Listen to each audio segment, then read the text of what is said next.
bonsoir à tous. J'espère que vous appréciez ces figures dans le générique parce qu'il y en a que vous allez voir encore un certain temps puisqu'ils seront Spitzenkandidaten pour l'élection européenne. Donc, ouais, vous allez continuer à les voir. Hein, et vu le déluge médiatique qu'il y a pour les élections européennes, vous allez en bouffer des candidats tête de liste européenne. Hein. Non, je déconne, vous les verrez en fin de journaux ou au détour d'un tweet. Hein, c'est malheureux, hein, mais je reviendrai là-dessus justement. Ou sur Acropolis. Et bien sûr, sur Acropolis, bien sûr. Mais qui regarde la télé aujourd'hui? Bonsoir Sylvain. Bonsoir Adrien. Tu as fait une sieste? Écoute, absolument pas. D'accord, mais ça va mieux, j'espère. Écoute, oui.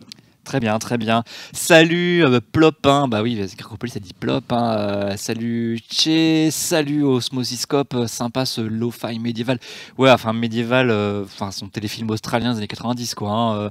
Re à toi Alcanoïde, ainsi qu'à Haute B63. Bonsoir Sorbiou, coucou Jésus du ciel. Osmosiscope, May the Fork be with you. Oui, c'est ça. Oui, May the Fork be with you. Voilà, voilà. C'est la blague. C'est rigolo. Non, pardon.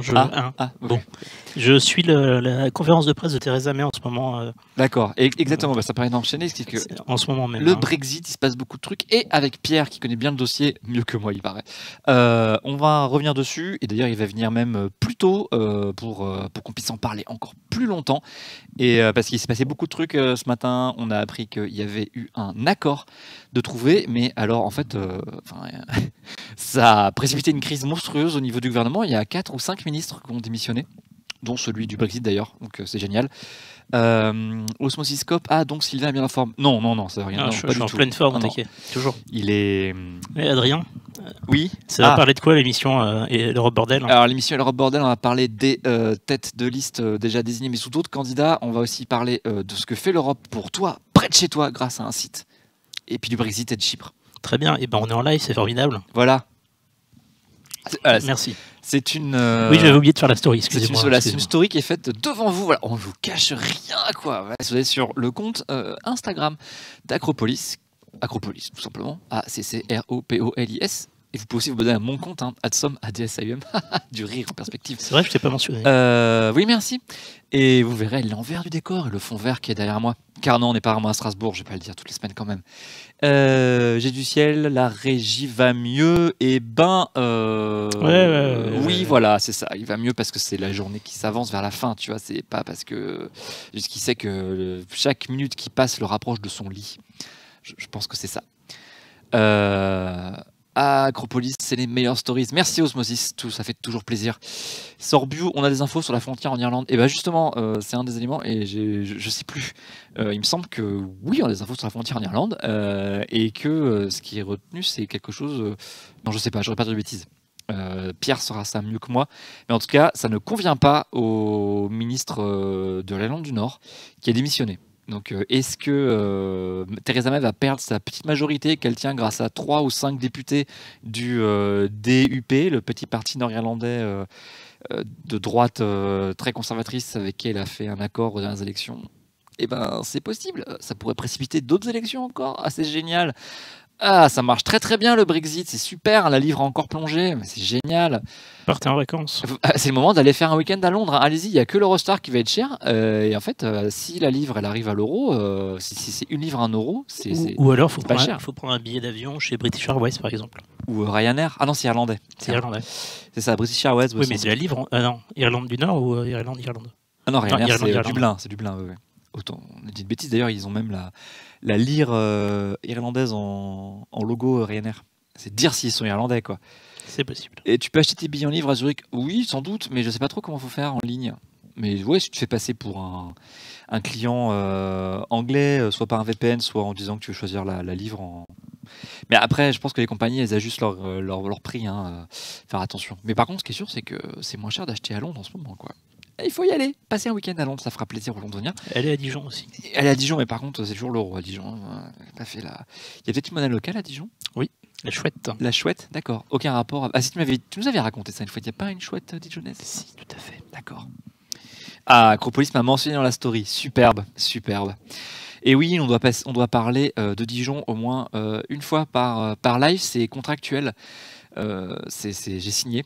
Et on est obligé, en fait. Vous le savez peut-être pas, on peut vous le dire maintenant. Et à chaque... Les Acropolix, les contrats vont être révélés. Voilà, à chaque émission, soit Sylvain fait référence à Dijon, soit nous on doit en parler. Ou les deux. Vous appelez les deux, mais il faut au moins une fois. C'est ça. Il faut au moins une fois. Voilà, c'est l'influenceur moutarde.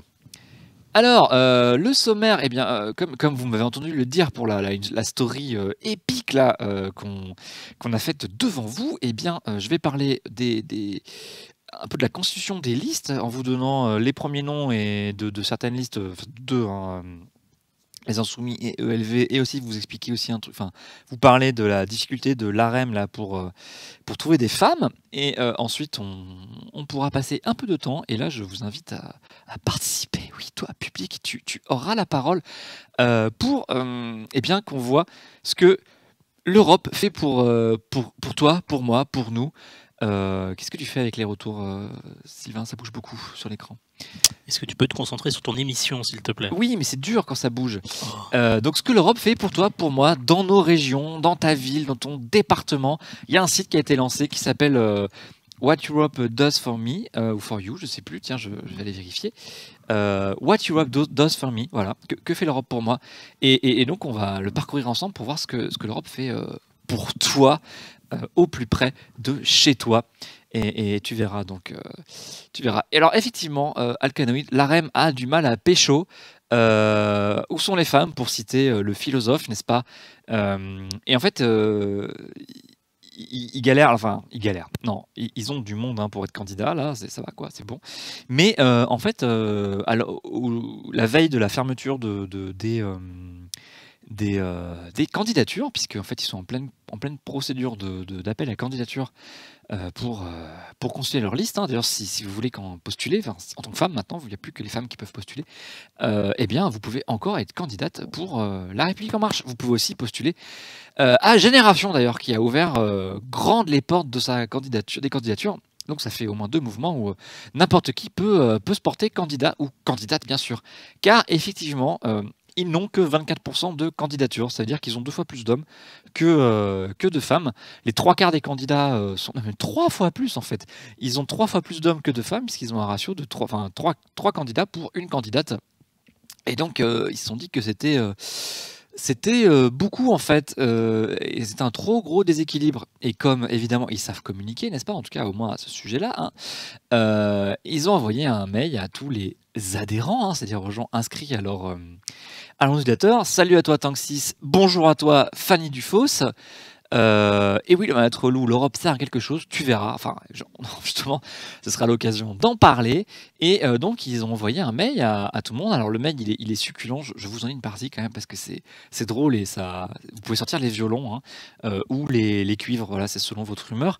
Quand je dis les cuivres, c'est pas la cuisine, pardon, c'est bien les instruments de musique. Les femmes ont été les grandes gagnantes des élections américaines. Eh oui, ils convoquent les élections américaines du 6 novembre dernier, à l'image d'Alexandria Ocasio-Cortez ou Deb Haaland, une nouvelle génération de femmes issues de tous les horizons, s'est installée au Congrès des États-Unis.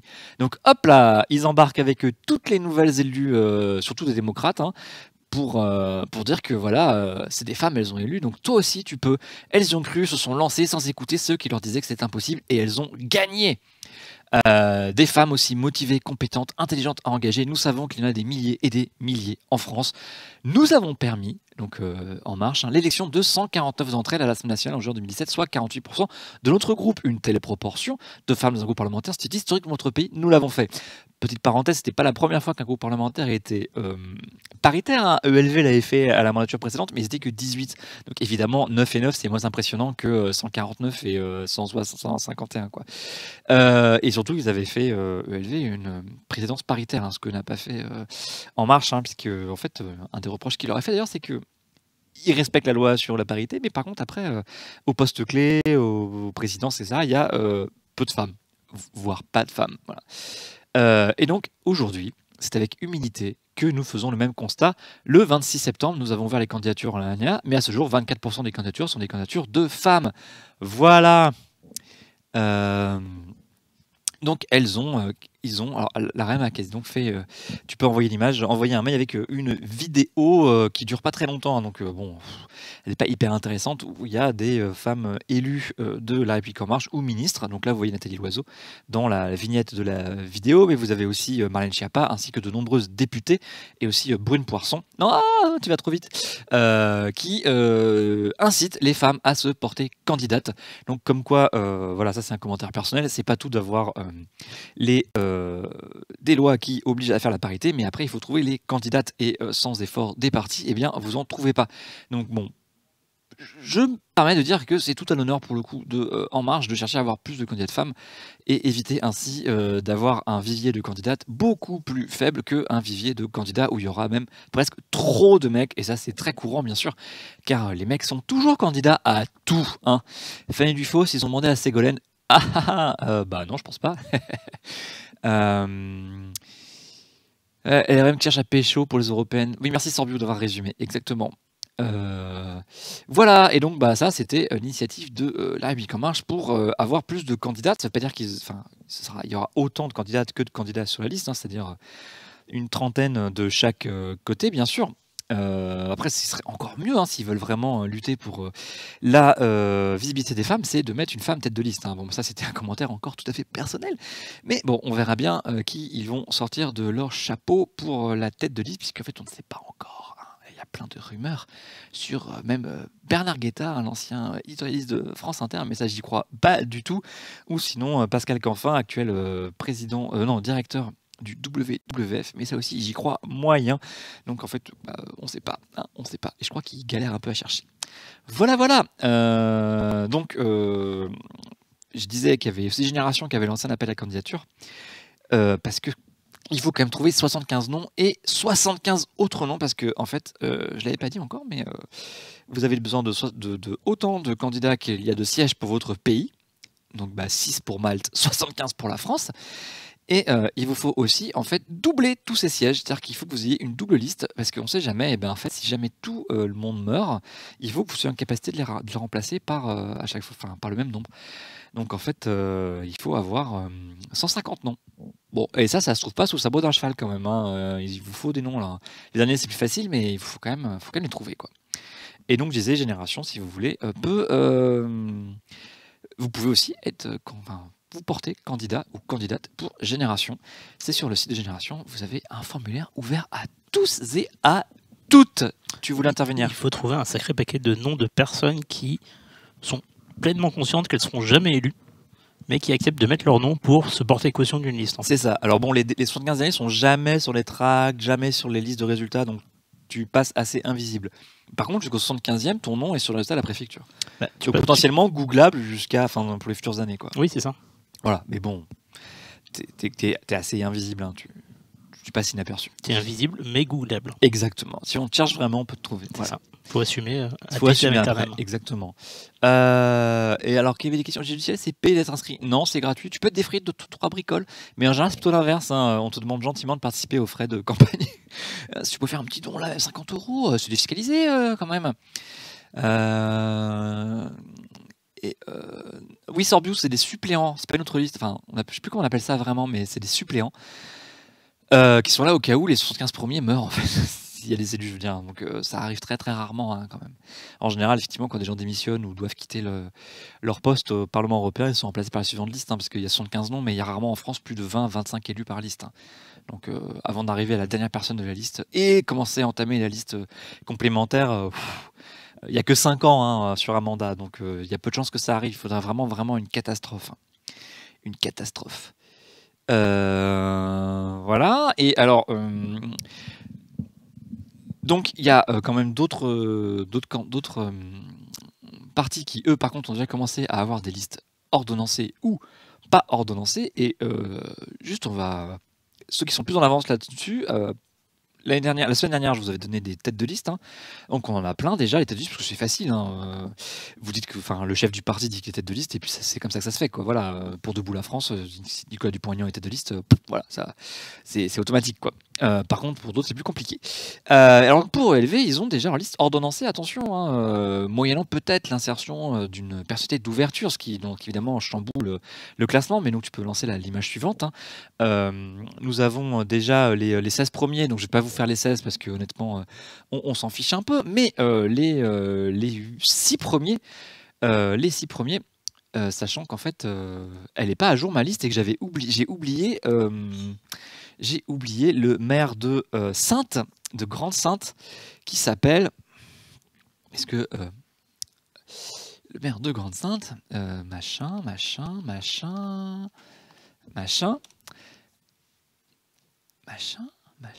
C'est Damien Carême, voilà. Damien Carême, qui sera en position éligible, comme on dit, c'est-à-dire il sera dans les 5 premiers, il me semble, et donc j'ai complètement oublié son... Merci Vatrelot pour ton aide, Damien Carême, en fait il sera là, et j'ai oublié de mettre sa photo, et ben c'est pas grave, voilà, vous avez donc les 7 premiers en fait. Donc Yannick Jadot, tête de liste que vous connaissez bien ici, puisqu'il a été invité il y a quelques semaines, Michel Rivasi qui sera seconde et qui est sur la photo là, juste à côté de Yannick Jadot, mon bras est pas assez... Enfin, l'image coupe avant, mais bon, vous la voyez, avec une veste et un col roulé. Ensuite, avec les bras croisés tout à gauche de l'image, eh bien, il s'agit de David Cormand, qui est actuellement secrétaire national donc de ELV. Une autre personne, donc au-dessus, comme ça, il s'agit de Marie Toussaint, qui est actuellement au bureau national aussi de ELV. Et elle a été également dirigeante des jeunes écolos, si je ne m'abuse. Mounir Satouri, le monsieur dans le champ là, tout en bas, avec sa cravate, qui est élu régional et qui est même le chef du groupe régional à la région, qui réunit des élus écolos et génération. Et enfin Karima Deli, qui sera donc en 6e position normalement, qui est députée européenne sortante du nord de la France. Non au futur, José Bové a dit qu'il ne se représenterait pas, donc voilà, il a fait 2 mandats, et il estime que ça suffit. Voilà. Fanny Dufos, est-ce que je compte parler du Brexit ce soir parce que ça flingue? Oui, on va en parler, mais on attend Pierre parce qu'il s'y connaît vachement mieux et qu'on pourra débriefer de tout ce qui s'est passé aujourd'hui parce que c'était un feu d'artifice là. Et puis chaque heure, il y avait un ministre. 6 heures en plus. On en parlera à la fin de l'émission. Restez avec nous. Voilà, exactement. Et alors, il y a un autre parti qui a des noms pour sa liste. Bon, c'est pas ordonnancé pour l'instant. Il balance les noms comme ça, mais c'est pas du tout ordonnancé et on n'a pas de tête de liste d'annoncés, même si on a quelques noms qui circulent. Et d'ailleurs, justement, j'ai présenté quelques noms en disant que ceux-là sont... Enfin, que j'ai vu leur nom en tout cas pour être tête de liste. Et Fanny Dufos, oui, Pierre même arrivera plus tôt ce soir. Donc on attend son arrivée d'un instant à l'autre. Et ben, c'est pour ça que je vais accélérer pour qu'on puisse plus parler de Brexit. T'as le droit de parler normalement par contre. D'accord. Alors, la France Insoumise. On respire. La France Insoumise. Donc eux, ils ont déjà les 65 candidats. Autant dire, leur liste elle est quasiment complète parce qu'en fait, ces 65 personnes vont être rejointes prochainement par les ex-socialistes qui sont partis avec Emmanuel Morel et Marie-Noëlle Lienemann, hein, ainsi que quelques noms de MRC.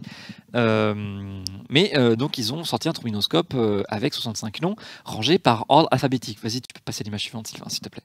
Et donc je vais vous livrer juste quelques noms de gens que j'ai reconnus et que je connais, non pas parce que je les connais bien, juste parce que j'ai leur nom en fait. Alors le Vanette Relou, je parlerai comme Zerator si tu donnes autant que pendant The Event. Voilà, on a pensé à la même blague, ok. Je sais pas si t'as donné pendant The Event, mais vas-y, hein, lâche. Pouf pouf, je retombe sur mes pieds. Donc, alors voilà, vous avez 3 images là, 3 portraits. Donc, de gauche à droite, il s'agit de Farida Amrani. Alors, c'est pas une figure nationale, hein, il s'agit en fait de la candidate qui était la candidate France Insoumise à Évry contre Manuel Valls. Elle n'a pas de justesse. Et oui, je parlerai au moins une fois par semaine, une fois par émission, je veux dire, de Manuel Valls. C'est un défi que je me lance. C'est ton Dijon à toi, finalement. C'est mon Dijon à moi, voilà. Mais je sais pas si c'est comparable. Hein. Je crois que ça a frappé à la porte, par contre, Sylvain. Je ne sais pas. Je crois. Mais... Alors, j'ai pas grand-chose de plus sur elle. Hein. Voilà, elle est militante d'Evry et elle a été candidate contre Manuel Valls et elle a perdu de justesse, 139 voix. Et elle est à nouveau candidate pour les élections, enfin l'élection partielle, puisque évidemment Manuel Valls a démissionné, qui auront lieu les 18 et 25 novembre prochains. Et donc le premier tour, c'est dimanche, dans quelques jours. Donc si elle est élue, ce qui peut arriver, hein, je ne pense pas qu'elle soit en position éligible sur la liste des européennes, parce qu'il vaut mieux une députée de plus à l'Assemblée nationale que juste de l'envoyer à Bruxelles. Hein. Ensuite, dans l'image, alors oui, évidemment, j'ai pas mis dans le bon ordre, c'est génial. Léa Chabi, là, donc elle est juste au-dessus de moi, hop, voilà, qui est actuellement, là, c'est elle qui le dit dans sa fiche sur le site de la France Insoumise. Hein. La plupart d'informations, c'est la France Insoumise qui fournit. Hein. Donc, elle est fonctionnaire territoriale actuellement, c'est-à-dire qu'elle travaille en collectivité territoriale, les villes, et elle est même à Stein où elle s'occupe de la vie associative. Et elle a commencé à militer en fait à partir de 2005 dans des collectifs dont les noms, hélas, ne sont pas donnés par la France Insoumise, mais qui s'appelaient Génération Précaire ou Jeudi Noir en fait pour lutter contre la précarité des stages. Gratuits bien sûr et ainsi que Jeudi Noir donc qui luttait contre l'habitat indigne, enfin les studios trop chers, etc. Aux côtés d'un certain Julien Bayou. Bonsoir à toi aussi, Racla Matan. Pardon. Voilà, et elle souhaite mener son combat toujours contre en fait, la précarité du travail et tout ce qui est ubérisé actuellement. Donc c'est quelque chose qui lui tient à cœur depuis assez longtemps parce que, en fait, par exemple, elle avait fondé un collectif qui s'appelait L'Appel et la Pioche, hein, là aussi pour venir en aide aux précaires. Et c'est ça qu'elle avait intégré là-dedans, avec ça, le NPA à l'époque où il s'était formé, c'est-à-dire que la LCR s'était transformée en nouveau parti anticapitaliste en 2009, mais elle a quitté ce parti après 1 an ou 2, je ne sais plus exactement, pour rejoindre le parti de gauche et la France Insoumise. Voilà. Et elle a aussi participé à Nuit debout, mais bon, c'est plus anecdotique, je dirais. Hein. Voilà. Ça, c'était en 2015. Ensuite, là, la photo, le monsieur tout à droite, eh bien, il s'agit de Manuel Bompard. Et alors, qui c'est? Eh ben, je ne sais pas très bien, mais j'en parle parce que son nom circule pour être une possible tête de liste de la France Insoumise. C'est pas le porte-parole ou le responsable? C'est ça, voilà. Mais en fait, c'est un proche de Mélenchon depuis assez longtemps. Tout de même, voilà, politiquement, c'est pas n'importe qui. Il est né dans la Loire à Firminy, si ça vous intéresse. Hein. Il a grandi à Valence dans la Drôme. Hein. Et en fait, son engagement politique date du référendum de 2005. Contre lui a voté contre le TCE, le traité de constitutionnel européen. Voilà, et ensuite, après, il a participé à la lutte contre le CPE, le contrat première embauche, en 2006. Hein, si certains étaient étudiants à cette époque-là, ils s'en rappellent. Tout à fait. Et il a rejoint le parti de gauche à sa création en 2008-2009. Et depuis 2016, bien sûr, il est dans la France Insoumise. Je vois que Osmosis se rappelle du CPE et de ses grandes manifs étudiantes. C'était sympa. Pourtant, elle est jeune, Osmosis. Alors, chez nous a une information, ce sera Charles Girard à la tête de la liste. Bon, pas l'actuel directeur des campagnes de l'EFI depuis 2017. Oui, ok. C'est directeur des campagnes. Oui, il me semblait que c'était un truc comme ça, mais je ne savais plus son rôle. D'accord, mais bon, là, les candidats pour être sur la liste, il ne peut pas être directeur de campagne et sur la liste. Hein, c'est un peu compliqué, hein, d'avoir les deux. Hein. Un peu difficile. Voilà, et donc, eh bien, écoutez, il veut faire de l'élection européenne un point d'appui vers la conquête du pouvoir dans notre pays. Ok, bon, voilà, c'est un tremplin pour les élections nationales et transformer l'élection européenne en référendum anti-Macron. Au moins, c'est dit, c'est clair.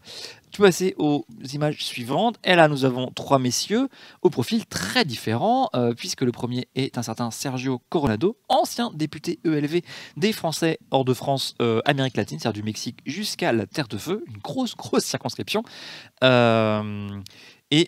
Donc Sergio Coronado, il est né en 70 bien sûr, et il a quitté le Chili avec sa famille après le coup d'État contre Salvador Allende. Voilà, donc c'est un réfugié, enfin en tout cas oui, un réfugié politique. Et il est venu à la politique, lui, là aussi, avec un mouvement lycéen contre la loi de Vaquet en 86. Tout ça ne nous rajeunit pas. Mais bon, je suis un peu trop jeune quand même pour avoir fait cette lutte politique. J'avais 4 ans, donc non, impossible. Et il a aussi été écolo depuis 86, puisque c'est Tchernobyl, n'est-ce pas? Et il s'est engagé chez les Verts dans les années 90, aux côtés de Noël Mamère notamment. Et voilà, aujourd'hui, il a plus ou moins quitté ELV et il est à la France Insoumise, et donc il veut être candidat aux élections européennes. Voilà, ça c'était pour Sergio Coronado. Au milieu, nous avons Thomas Guénolé. Thomas Guénolé, qui, alors c'est pas trop indiqué. Ah bah si, pardon, autant pour moi. Oui, pardon, je vais pas assez vite. Qu'est-ce qui se passe? Non, mais tu dis des choses, tu te contredis tout de suite. Voilà, c'est mais il vaut terrible, mieux, hein. vaut mieux ça que je sois contredit après en commentaire YouTube, au moins, tu vois, on pourra pas faire le reproche de. Hein? Bon. Bonsoir Perceval, comment vas-tu? Les commentaires YouTube, ça améliore le référencement. Donc. C'est vrai, c'est vrai. Oui, donc en fait, il est surtout connu. Alors, c'est un sociologue. Il enseigne à Paris-Créteil, par exemple. Et en fait, il est surtout connu parce qu'il a fait beaucoup de chroniques et il était éditorialiste chez RMC et Europe 1, notamment. Et RMC, en fait, il ne restait que quelques mois avant de le quitter pour des raisons politiques. Et voilà, c'est tout. Et en fait, il quitte sa casquette d'éditorialiste pour devenir plus engagé en politique et devenir peut-être élu européen pour la France insoumise. Voilà. Et tout à droite de l'image, il s'agit d'un certain Georgi Kuzmanovic. Alors, lui, il n'est pas très connu du grand public, mais par contre, dans mes militants, il est très connu. Il a eu droit à un peu de presse en fait. Je vous en parle parce que c'est en fait un conseiller très proche de Mélenchon sur les questions internationales. C'est en fait lui qui a inspiré Mélenchon ses positions très, alors je prends des gants, très dépassées, et c'est entre guillemets mais très anti-atlantiste et plutôt pro-russe en fait de Mélenchon, et ainsi que en fait, tout ce que dit Mélenchon sur la Syrie actuellement, c'est inspiré par les conseils de Georgi Kuzmanovic. Et par contre, il a été un petit peu désavoué par Mélenchon puisqu'il avait soutenu la création du mouvement Aufstehen, donc qui veut dire debout, d'une certaine Sarah Wagenknecht, qui a quitté, enfin en tout cas qui est au bord de quitter Die Linke en Allemagne, et qui avait commencé à dire que la gauche était trop naïve sur les questions de l'immigration. Et donc lui avait dit que oui, tout à fait, c'était très très bien. Et il avait dit, sur la question migratoire, la bonne conscience de gauche empêche de réfléchir concrètement à la façon de ralentir, voire d'assécher les flux migratoires qui risquent de s'accentuer encore du fait des catastrophes climatiques. Plutôt que de répéter naïvement qu'il faut accueillir tout le monde, il s'agit d'aller à l'encontre des politiques ultralibérales, ce que la social-démocratie a renoncé à faire. Voilà, et alors là, pour le coup, Mélenchon l'avait désavoué, il avait dit que le point de vue qu'il exprime sur l'immigration est strictement personnel. Voilà, et que ces polémiques n'étaient pas celles de Mélenchon. Donc, est-ce qu'il figurera par contre sur la liste en position éligible? Ça, on verra justement. Et voilà. Et merci de rappeler Lucius Zeus. Donc, effectivement, Charlotte Girard renonce à mener la liste insoumise. Donc, voilà, on annonce une hypothèse, c'est démenti, c'est génial, merci le chat, c'est super. D'après le Figaro, excusez-moi. Vas-y, D'après le Figaro, c'est parce qu'il y a une opposition de fait entre Manuel Bompard, qu'on a vu juste avant, oui, et elle, qui fait qu'elle refuse à être en position éligible sur la liste de la France Insoumise. Ah oui, donc elle pourrait pas être en tête de liste parce que c'était forcément éligible, d'accord. A priori. D'accord, donc un sauf peu différent. c'est sur la liste UPR. Mais... Oui, c'est ça, exactement. Ou Génération. On continue avec un dernier de personnes un peu connues, juste parce que, alors, pour le coup, lui je le connaissais pas avant, en fait, qui est la campagne LFI, mais il s'agit de Younous Omarji. J'espère que je prononce bien son nom. Il est réunionnais. Et lui aussi, en fait, il a forgé sa conscience politique au lycée. Psychologie, loi de Vaquet, il doit avoir à peu près le même âge que Sergio Coronado, puisqu'il a fait partie de son comité d'action lycéen à La Réunion en 86. Et ensuite, alors pour le coup, lui, il a une carrière uniquement, comme Sergio Coronado, remarque qu'il a beaucoup travaillé à l'Assemblée nationale.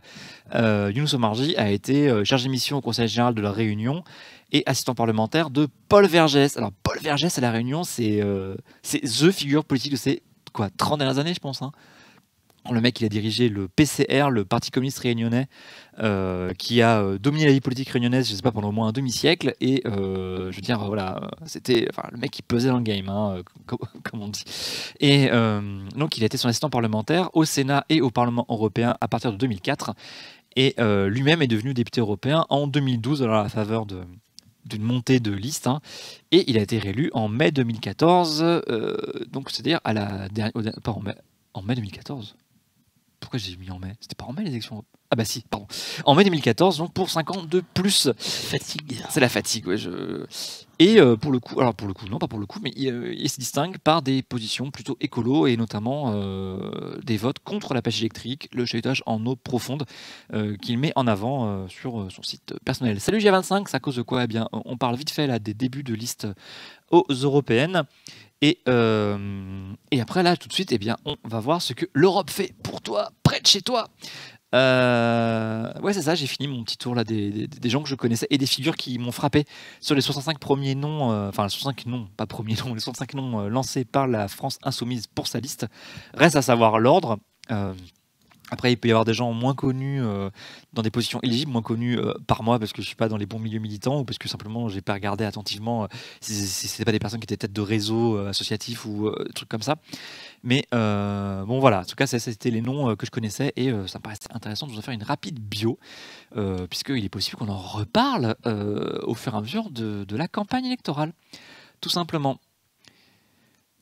Fanny Dufaux, tu t'es fait tabasser par tous les petits parisiens. Non, pourquoi? Enfin, mais non, personne ne me tabasse. Enfin, j'espère pas.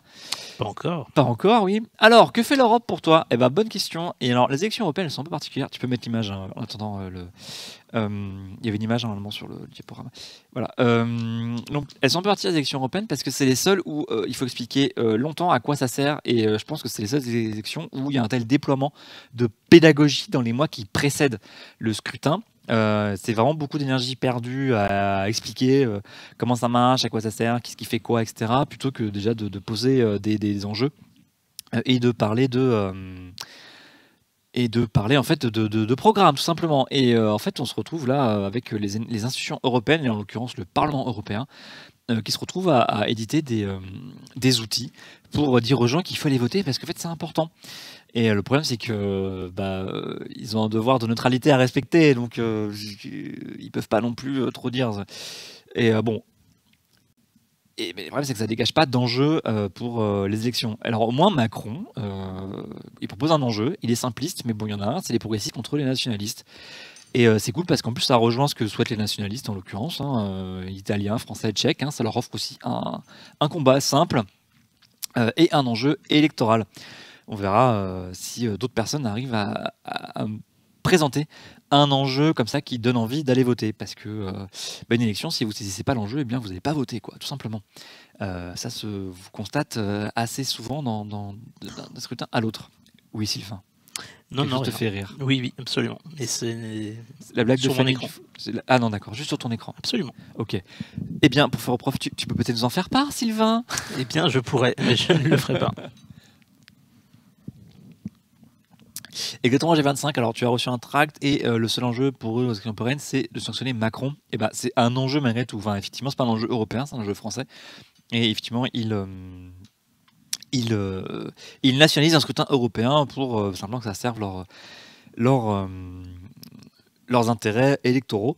Ce que je trouve un peu bizarre parce qu'ils ont quand même pour le coup des partenaires européens, mais bon, peut-être que chacun dans ses partenaires justement veut nationaliser les scrutins pour jouer la carte de 27 scrutins nationaux plutôt qu'un scrutin européen. Mais parce qu'effectivement, de toute façon, chaque pays, on va pas se mentir, vote sur quand même des enjeux plus nationaux que européens. C'est normal. L'espace politique européen, il est quand même assez faiblard. Il n'existe pas vraiment. On ne peut pas se comparer à des pays comme les États-Unis où il y a un espace politique américain, puisque les lois, les médias, la vie politique, elle est fédérale et américaine.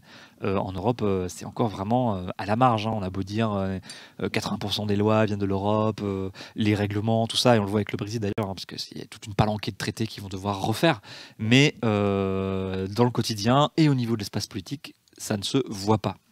Voilà. Et c'est bien tout ce qui pose problème à l'Union européenne quand il s'agit de venir faire voter les gens et de donner légitimité démocratique au Parlement européen notamment. Et alors donc il y a donc un site qui a été fait, donc vous voyez là la page d'accueil avec des volets, donc What does Europe for me, que fait l'Europe pour moi, et donc on va pouvoir, si vous voulez, aller voir ce que l'Europe fait près de chez vous, n'est-ce pas? Tu peux basculer. Est-ce qu'on le veut vraiment? Est-ce que vous vraiment, écoute, on va aller voir ce qu'ils font pour Dijon. Est-ce qu'ils soutiennent la betterave traditionnelle, la moutarde traditionnelle? Oui, j'ai mélangé avec la Seine-et-Marne, où ils soutiennent sûrement la betterave. Mais ça c'est via la PAC, donc il n'y a pas besoin. Alors, on va aller voir à Aix alors. Bon, alors, cher le roi Morwan, à Aix, ok. Eh ben, on va aller voir à Aix, on va cliquer sur la France, tac, tac, tac. Provence-Alpes, Côte d'Azur, hop. Ah non, attends, ok. On va taper Aix plutôt alors. Ah oui, c'est Je découvre avec vous, hein. J'ai trop bien préparé cette émission. Bouches-du-Rhône, bon ok, il n'y a pas Aix. Bon, alors qu'est-ce qu'ils ont fait aux Bouches-du-Rhône? Alors, ça se trouve, on va voir qu'en fait, ils font rien, hein. Alors, le lien, c'est whateuropedoesforme.eu. À chaque fois, il y a un tiret, hein, What Europe Does For Me. Et alors, exemple d'initiative et de projet soutenu par l'Europe dans les Bouches-du-Rhône. Eh bien, l'Union européenne a financé à hauteur de 1,8 million d'euros un projet pour faire mieux reconnaître la richesse écologique et ornithologique du massif des Alpilles. Très beau massif, hein, n'est-ce pas? Notamment grâce à l'amélioration et à la restauration des habitats des différentes espèces d'oiseaux. Ils ont aussi favorisé la mobilité durable, hein, grâce à un prêt de la Banque européenne d'investissement à hauteur de 135 millions d'euros pour 6 projets d'un plan d'investissement dans les transports publics de la communauté urbaine de Marseille-Provence Métropole. Et c'est pas du luxe, hein, quand on connaît Marseille. Prolongation de la ligne 2 du métro, 6 rames supplémentaires de tramway, wow. Et aussi donc le financement d'un projet qui s'appelle Omégade sur le tutorat d'élèves de lycée professionnel de l'Académie d'Aix-Marseille, un parcours de mobilité comportant des périodes de formation en milieu professionnel dans un autre pays européen. Bah, c'est bien ça, dis donc. Donc pour améliorer leurs compétences linguistiques et de rendre les filières professionnelles plus attractives et de lutter contre le décrochage scolaire. Super. Est-ce que vous avez un autre lieu? Est-ce qu'on va voir à Dijon? Tiens, on va taper Dijon, allez. On va voir la Côte d'Or. Voilà, Côte d'Or. La Haute-Saône. Dis donc, c'est insultant, il y a Dijon et il propose la Haute-Saône. Ouh. Oui, il propose à la fin, c'est normal. À la fin, voilà. Quelle belle petite... Eh bien, sachez que chaque année, le salon Apprentissimo à Dijon permet à des jeunes de 15 à 25 ans de s'informer sur l'apprentissage. Et tout ça, en partie financé par le Front social européen. Et oui, mesdames et messieurs. Alors, le FSE, c'est un Fonds social européen qui finance des milliers de projets à travers toute l'Europe, notamment pour la vie associative. Donc, les associations peuvent remplir ce projet, ce demande de financement. Et c'est une tannée à remplir, hein. Si vous êtes une association et que vous voulez avoir du financement européen, vous pouvez aller faire un tour sur ce qui vous fait remplir une demande de FSE. Pas maintenant parce que les élections, vous êtes figé, hein. Attendez après le scrutin et ayez surtout une bonne trésorerie parce qu'en fait rien ne vous est versé avant au moins 2 ans. Donc accrochez-vous, hein. C'est pas le financement le plus facile. On peut pas dire que l'Europe dilapide l'argent auprès des associations. Alors, ok, chacun son tour. Donc alors en Auvergne, d'accord, en Auvergne. On va aller voir l'Auvergne. Alors, l'Auvergne, plus précisément, le Baden-Württemberg ou l'Allier, ma chère l'Auvergnate. Je sais pas si c'est vraiment l'Auvergne et le Baden-Württemberg. Je sais pas pourquoi c'est dedans. Je suis pas sûr. Alors, dans la région Auvergne-Rhône-Alpes, bon, bien sûr, qui est une grande région, hein, ils financent plein de choses, hein, par exemple... Alors, c'est quand même bien techno, hein. Un fonds de 3 milliards d'euros pour les PME à travers le plan Juncker, très bien, ainsi qu'un prêt de 20 millions d'euros à l'entreprise Ameoba de Chassieux dans le Rhône, ainsi que le financement de Saint-Jean Industrie dans le Rhône, toujours 45 millions d'euros pour 150 emplois. Ah, Puy-de-Dôme, ok, Puy-de-Dôme. Alors, Puy-de-Dôme. Le Puy-de-Dôme. Alors, écoute, le Puy-de-Dôme, ils ont financé la ligne A du tramway. La ligne A du tramway de l'agglomération clermontoise, voilà, et qui a pu, comme ça, ainsi, desservir le quartier de Champratel et le quartier des Vergnes. C'est très, très précis. Comme ça, il est désenclavé et il bénéficie de la redynamisation économique et commerciale. Tout ça pour 30 millions d'euros. Et quand même, c'est pas négligeable quand on est une ville, hein, 30 millions d'euros. C'est pas mal, hein. Voilà, puis aussi un projet Innovative Mobility. J'entends des bruits de couverts, je sais pas si c'est ton micro. Ah, c'est moi qui joue avec un petit objet en métal. D'accord. Désolé. Voilà. Je vais couper mon micro, hein, puisque je ne dis Alors, oui, le reste, c'est en ville. Et après, il y a des choses peut-être un peu plus pour les flottes de véhicules ou de machines. Sinon, le site de Puy-de-Dôme, c'est les visiteurs. Le tourisme est soutenu aussi.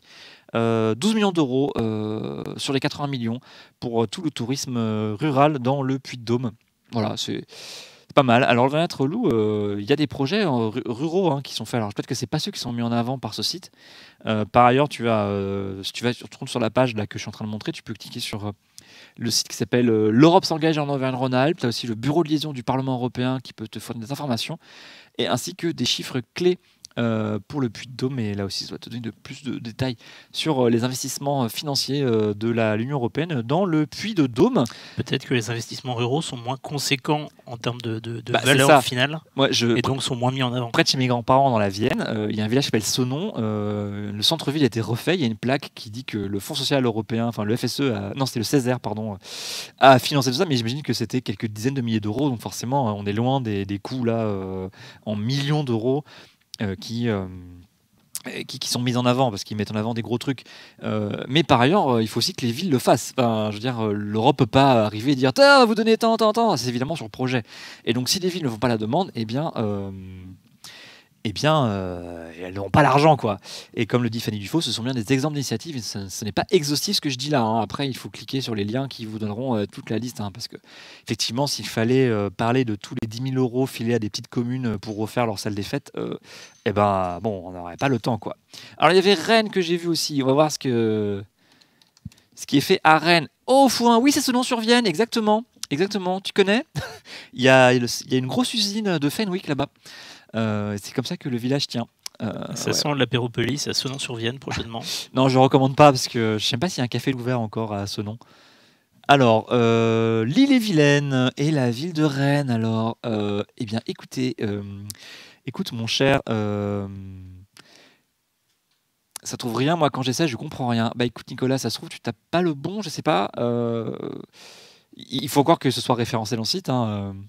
Excuse-moi, Ah, un chargeur, oui, il y en a un là-bas, voilà. Cherche, tu devrais trouver. Euh, eh bien, à Rennes, il y a tout ce qui concerne Erasmus, bien sûr. Ils ont aussi financé. C'est un tout petit truc, là, pour le coup. L'action 2017, financée à 16 185 € pour la mission locale des Pays de Saint-Malo. Donc voilà, c'est hyper précis. Et aussi un truc, un de Maupertuis pour un truc de comportement des robots industriels, des choses de technologie, vous voyez, l'impression 3D, tout ça, des trucs de jeunes avec des lunettes qui font que c'est du virtuel et des caméras bizarres. Je suis méprisant avec les petites communes, Adrien Fénus. Mais non, je suis pas méprisant. C'est juste qu'elles ont des besoins plus restreints que les gros projets régionaux qui tout de suite demandent 14 millions d'euros pour exister. Alors que quand tu as fait une salle des fêtes, tu as besoin de 50 000 € parce que c'est de la peinture et du plâtre et que finalement tu refais un espace vert. C'est pas les mêmes du tout les mêmes besoins, quoi. Non, je suis pas méprisant. Et par ailleurs, ce nom sans Fenwick, comme j'ai dit, aurait beaucoup de mal, hein. Et oui, c'est important une salle des fêtes, tout à fait. Et je regrette qu'il y ait moins de bars d'ailleurs aussi. Mais voilà. Rennes ne dit rien. Moi, pourtant, ça marche, hein. Vous voyez ce que vous voyez là au-dessus, c'est ce que je tape sur mon écran. Et en Seine-et-Marne, tiens, allons voir ce que fait l'Europe pour la Seine-et-Marne, justement. Hop. Alors, Seine-et-Marne, pouf. Alors, Seine-et-Marne, de loin, le plus vaste département d'Île-de-France, blablabla. Évidemment, ils soutiennent l'AOP du Brie de Meaux. Ou le Brie de Melun, bien sûr, hein. D'ailleurs, team Brie de Meaux ou Brie de Melun? On fait un sondage, Instropol? Brie de Meaux, Brie de Melun? Vraiment? Allez, non, bon, ok. Ils ont financé le premier collège de Seine-et-Marne, Énergie Positive, qui était à Torcy, dites donc. J'ai vécu 20 ans à Torcy, hein. Voilà, c'est le. Dans cette émission, vous saurez tout sur la vie d'Adrien. Vous serez tout. Oui, j'ai passé toute mon enfance et ma jeunesse à Torcy. RER A, le bus 220 et tout. Donc, très content que l'Union européenne ait financé le premier collège à énergie positive du département. Bravo et merci. Est-ce qu'il y a des trucs pour les dom-toms? Ah bah oui, sûrement, bien sûr.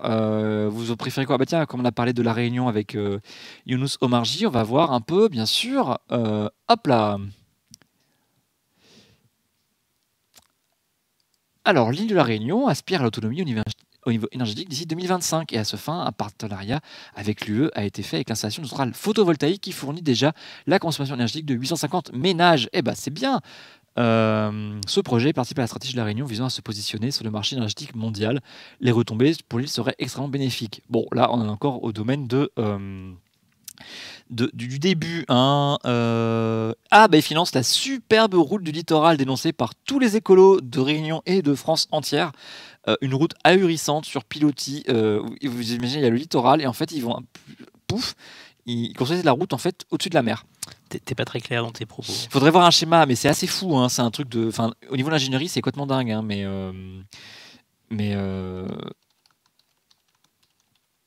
voilà, faut vous montrer quand même. Ah, bah, il y a déjà des images, des vidéos. Ah oui, c'est complètement fou. Voilà. Ah bah c'est super. Non, mais voilà, voilà, je sais pas si vous voyez. Elle va coûter 1,6 milliard d'euros, donc c'est bien que l'Union finance un petit peu quand même. Vous voyez, c'est une route sur pilotis qui est pour être plus large en fait, puisque le relief est très contraint dans la Réunion, hein, et ben puisque c'est toujours à pic, il y a des falaises. Hein, le littoral quand même est pas simple pour construire une route et pouf, et ben on s'est dit bah on va faire la route sur la mer. Donc voilà, vous avez ces piles comme ça là qui sont là pour mettre le tablier du pont. Et bien sûr c'est Vinci et son savoir-faire qui s'occupe du pont. Hein. Et voilà à quoi ça ressemble. Et c'est évidemment, alors j'imagine que bon, ça va permettre de gagner du temps. Hein. Bon, ça reste de la voiture. C'est dommage, il n'y a pas de train, quoi. Et Il y a une piste cyclable au moins. tu vois, s'il y aura un trottoir. Je sais pas, c'est pour ça que c'est autorisé aux piétons par ailleurs. Et vous voyez, on a même fait un polder en fait. Donc c'est assez foufou hein, comme projet. Évidemment, alors, si vous vous intéressez à l'ingénierie routière et au BTP en général, évidemment, c'est complètement fou. Hein. C'est comme le pont actuel, enfin qui vient d'être inauguré entre Hong Kong et Macao. Hein. C'est complètement fou. Mais après, au niveau du respect du paysage, de la biodiversité, bon, il y a des choses à dire, quoi. Des choses à dire. Et Perceval nous dit que ça évite aussi les chutes de roches sur la route précédente qui ont causé de nombreux morts ces derniers temps. Ah oui, effectivement, oui, bien sûr. Non, mais c'est un autre problème. Je suis d'accord, hein, mais bon. Bah, alors, Titan Clune, ça sert à quoi cette horreur? Eh ben, on dérive un peu du sujet, mais c'est pour permettre aux gens d'aller plus vite. Si vous prenez, on m'avait expliqué, un Réunionnais m'avait dit que ça permettait quand même de relier deux villes plus vite, parce que c'était l'horreur et ça allait quand même. Plus vite et plus en sécurité du coup. Bah ouais, c'est ça. Pour peu qu'on tombe pas à l'eau, voilà, ça sera quand même plus facile, quoi. Voilà, bon, ça c'était pour la route, pour expliquer. Mais donc l'Union européenne ne soutient pas que des gentils projets de salles des fêtes et des projets ornithologiques, mais aussi des gros projets bien bétonneux de routes pour donc désenclaver des parties d'îles. Voilà, bah, alors le lien a été mis dans le chat. C'était juste pour faire un tour d'horizon de ce que pouvait financer l'Europe. C'est l'initiative du Parlement européen. Voilà, ça permet de voir à peu près à quoi sert l'Europe concrètement, près de chez vous, près de chez soi. Vous voyez, j'ai retrouvé Torcy, c'est dire si on peut trouver près de chez soi. Hein. Torcy, c'est 22 000 habitants, hein. C'est quand même pas la mégalopole, quoi. Et comme ça, bah, ça permet de voir à peu près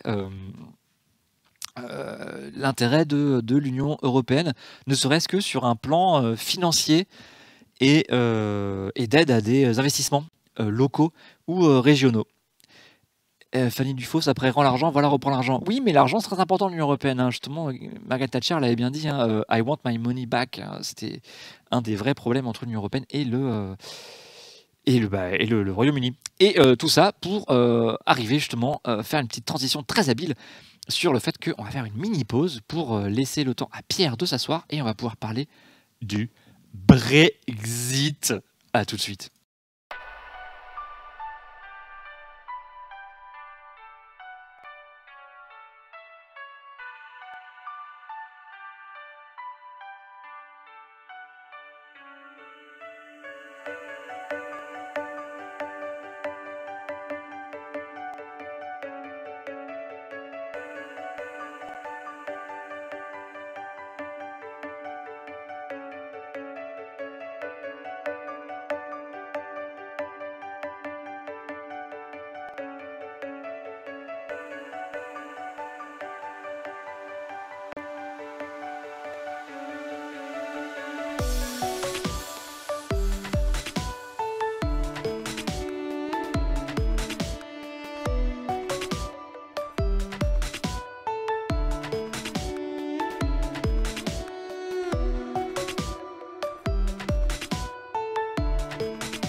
Salut, rebonsoir, salut Pierre. Salut. Allez, on enchaîne là tout de suite sur le Brexit là parce que c'est chaud. Vous êtes pas centrés, les enfants. Vous bouillant. êtes pas centrés. Je vous ai dit de vous centrer. C'est vous chaud, faites pas- bouillant. Mais non, moi j'aime pas, tu sais, j'aime pas me centrer. C'est mens. chaud, bouillant. Voilà, je vais mettre les notes un peu mieux pour nous.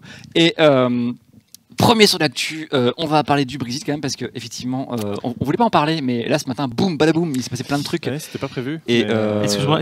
On peut dire bonsoir à Pierre avant de reprendre le sujet j'ai dit bonsoir à Non, Pierre. non, Si, pas si, vraiment. si, Est-ce qu'on peut prendre le temps de l'accueillir Mais non, écoute, on y va, on fonce là, c'est pas possible, on peut pas. L'humain d'abord, bordel. Je demande la vidéo.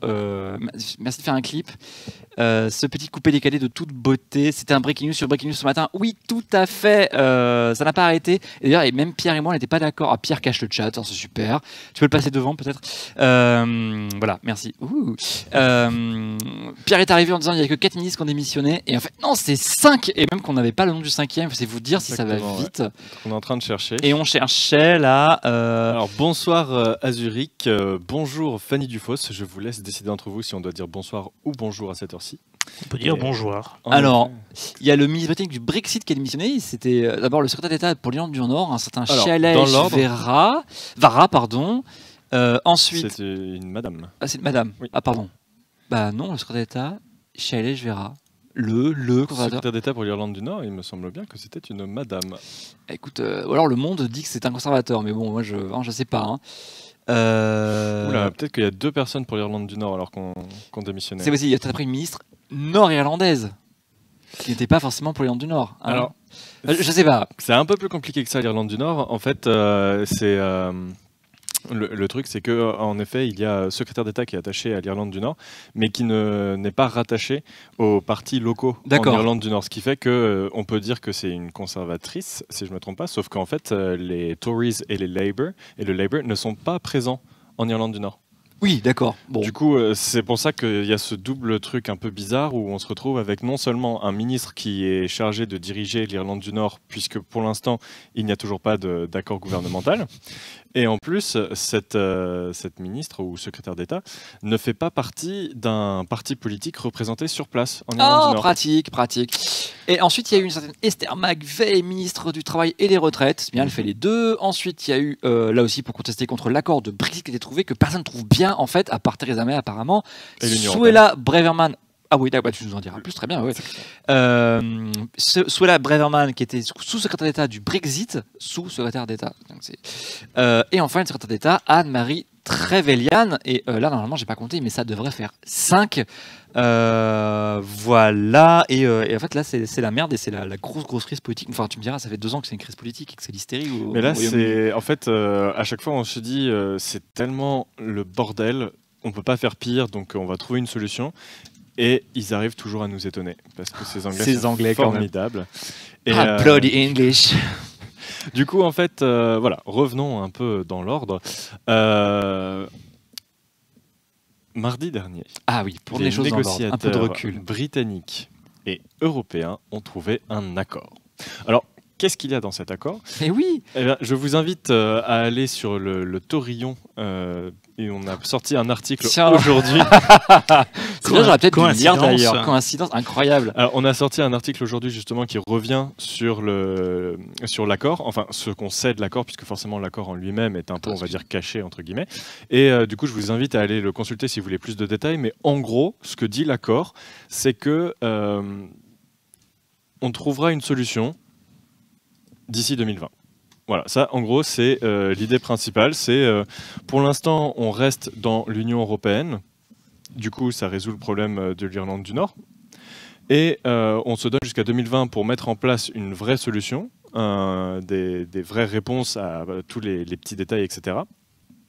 Mais en même temps, le Royaume-Uni sort des institutions de l'Union européenne, continue de payer son dû au programme jusqu'à 2020. Donc D'accord. Et il doit aussi régler une facture de 40 millions d'euros, si j'ai bien entendu. milliards. Oui, milliards. Ouais, 40 millions. Quelques ça va. euros de plus. Et en effet, c'est ce qu'on avait dit. D'ailleurs, je vous invite à retourner sur Acropolis Replay Exactement, pour oui, voir ce qu'on avait déjà dit sur le Brexit il y a 2-3 semaines. Sylvain, tu peux reprendre mon ordinateur, peut-être, puisque j'ai mis l'article du Torillon en question. Ça fera une illustration avec Theresa May, et c'est très bien. Et un joli Voilà. jaune du Torillon. Merci, même pas, même c'est or, en fait. Mais vas-y, Et du coup, cet accord, on sait ce qu'il dit à propos de certains détails, par exemple les questions de citoyenneté, etc. Mais surtout, ce qui nous intéresse, en fait, c'est les questions de l'Irlande du Nord et les questions de droit. Donc voilà, il y aura l'addition qui sera payée par le Royaume-Uni. Ensuite, le Royaume-Uni continuera de payer le plan financier jusqu'à 2020. Ils vont rendre l'argent en fait. Ils vont continuer de payer en fait. C'est un plan sur lequel ils se sont mis d'accord en 2013-2014 pour 2020. C'est les plans de 7 ans pluriannuels. Voilà, je cherchais le nom. C'est les plans de financement pluriannuels. En fait, l'Union européenne prépare son budget sur 7 ans pour être sûr qu'il y a une continuité entre les différents parlements, entre les différentes commissions. Plutôt malin. Alors, ça a des points positifs. Des points négatifs, bien sûr, puisque ça fait qu'on est tenu à un budget sur 7 ans, alors que la situation peut radicalement changer. Au hasard, on peut se prendre une crise économique assez forte et une crise migratoire en même temps. Voilà, juste comme ça. Ça, c'était l'année dernière, c'est ça, hein? Oui, voilà. Et en même temps, ça permet de prévoir la longueur et d'avoir des financements qui ne seront pas coupés en cas de changement de politique, en cas de changement de majorité, même si la majorité est plutôt PPE depuis quelques temps. Mais du coup, la question qui s'est posée sur l'Irlande du Nord, la solution qui a été trouvée, c'est une solution qui a fait extrêmement plaisir à l'Union européenne, puisque, comme on le disait la dernière fois, le problème avec l'Irlande, c'est que soit on met la frontière entre l'Irlande et l'Irlande du Nord, et du coup, retour des tensions, rappel de la période de guerre civile, etc. Et les républicains d'Irlande du Nord, donc ceux qui sont plutôt catholiques et qui sont pro-réunification de l'île d'Irlande, eux, ils sont très énervés puisqu'ils ne seront que citoyens britanniques, alors qu'en 1998, les accords qui ont été trouvés pour mettre fin à la guerre civile, l'idée c'était qu'ils n'ont pas à choisir puisqu'ils sont tous citoyens européens et qu'il y a une liberté de circulation et pas de frontières. Et du coup, l'autre solution qui a finalement été adoptée, c'était de mettre la frontière entre l'Irlande du Nord et la Grande-Bretagne. Ce qui fait qu'on se retrouve avec toute l'Irlande qui reste dans l'union douanière, dans l'union économique, ce qui fait que c'est les mêmes normes au niveau des marchandises et aussi au niveau des droits de douane, etc. Donc, en gros, ce qui se passe... Ah, tu pourras pas. Je disparais. Du coup, une frontière entre l'Irlande du Nord et le reste du Royaume-Uni. Donc pas terrestre. Exactement. Maritime. Voilà. Sauf que le petit problème que ça pose, c'est que en fait, les unionistes, c'est comme ça qu'on appelle les habitants d'Irlande du Nord qui sont favorables au Royaume-Uni. C'est pour ça qu'ils veulent être dans l'union du Royaume.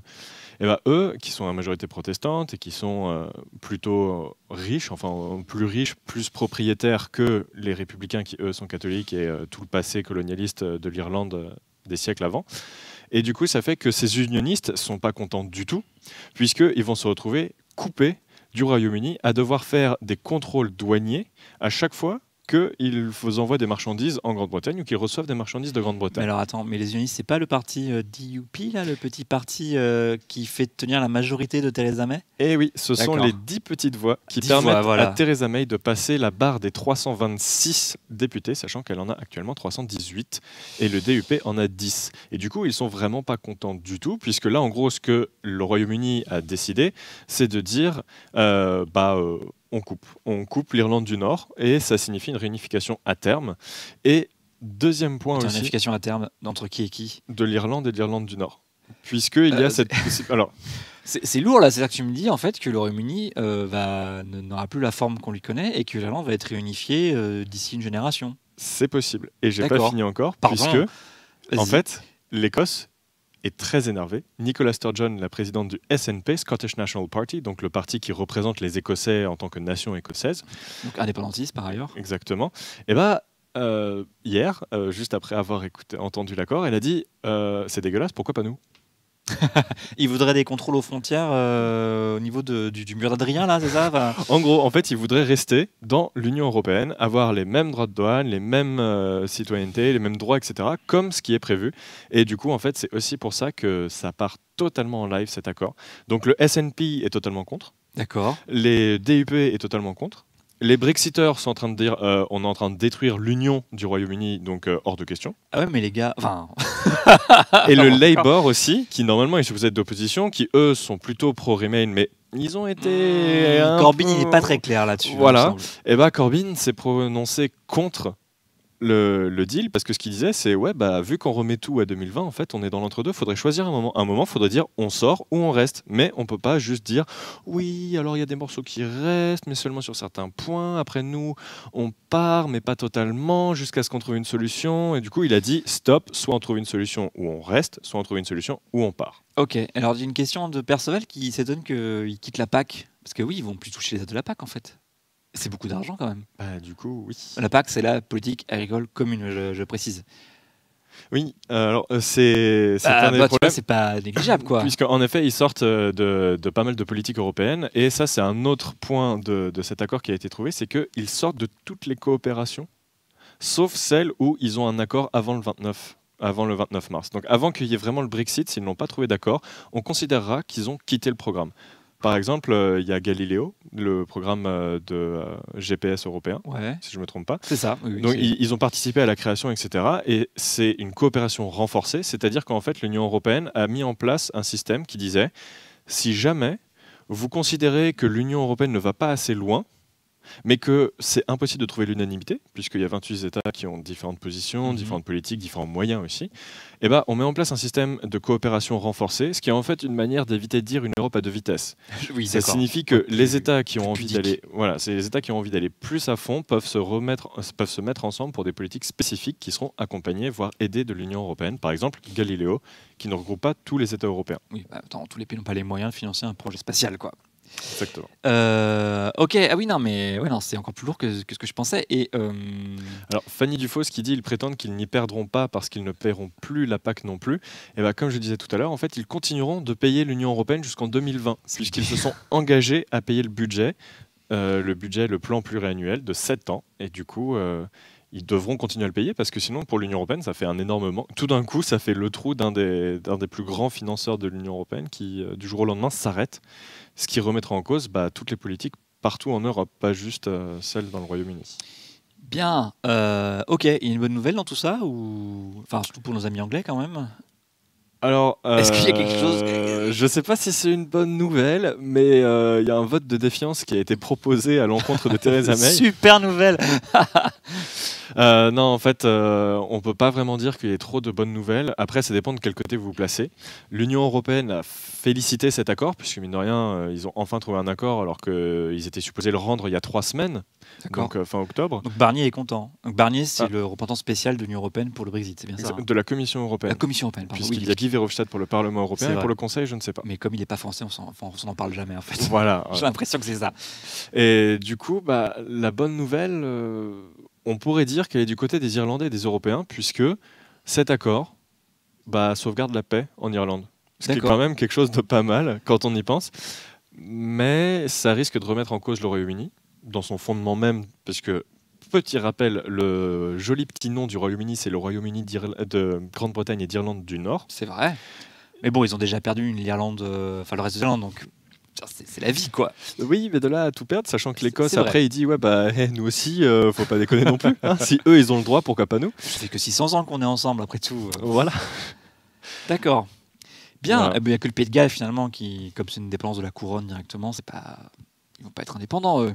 Si, tu me dis que là aussi il y a des Gallois Il qui. y a des Gallois qui sont nationalistes, mais le Pays de Galles, c'est pas aussi fort identitairement au sein même du Royaume-Uni que l'Irlande du Nord et l'Écosse.